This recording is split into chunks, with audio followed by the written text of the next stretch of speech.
These operations will be ongoing as we started them already in November at a heightened pace. They've been a year-long campaign, and we've picked up our pace in November, December, and we'll continue doing so right up until the end of January. The Minister Chris this morning will be in Limpopo. Tomorrow she will be in Mpumalanga, and on Sunday I will be in the Eastern Cape. And the whole point is for us to give heightened support to provinces and municipalities. Effective today, 800 National Traffic Police will be deployed throughout the country to ensure that the operations that we want to do yield the results that we want.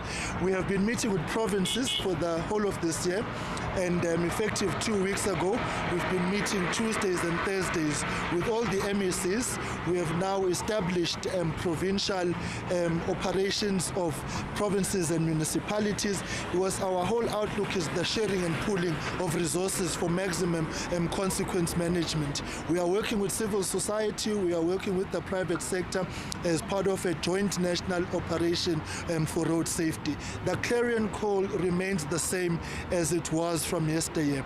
We are asking drivers, please don't drink and drive. Please do not drink and walk and jaywalk. 48% odd of our fatalities are pedestrians in the country. We continue to be worried about fatigue on the roads, and particularly during this period where there is long travel, and we are saying rest every 200 kilometers, rest every 2 hours. Now, why we are here on the N3, which will remain a primary focus for us throughout the festive season as part of the top 20 priority routes that we have identified throughout the country, is that we have a trucking problem on this road. The drivers of trucks are reckless and irresponsible in how they navigate the traffic, in how they navigate the flow of movement towards Durban and coming up.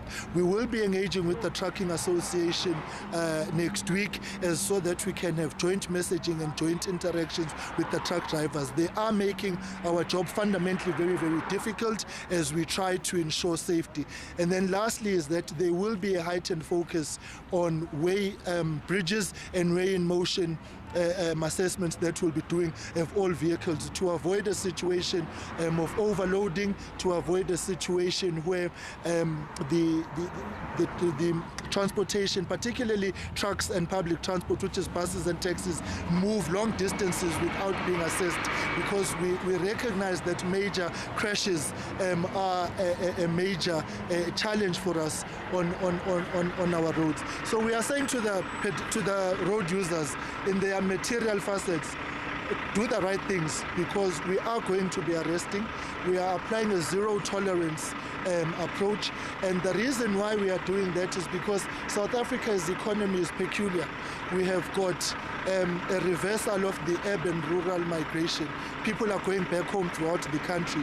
The middle class will start traveling, and there will be heightened travel of public transport, which is taxis and buses. If we do not secure the collective safety of those individuals by working together, we are going to run into problems. And then the reversal will begin in January. So this is going to be an ongoing operation throughout the festive season. Lastly, we are happy to report that we had applied for an exemption for overtime for our traffic law enforcement officers, and the Department of Public Service Administration, Mr. Buthelezi, has granted us that exemption, which therefore enables us now to be able to apply the third shift, which means there will be 24/7 visible policing throughout the country, particularly on weekends, and we now have the permission to pay overtime.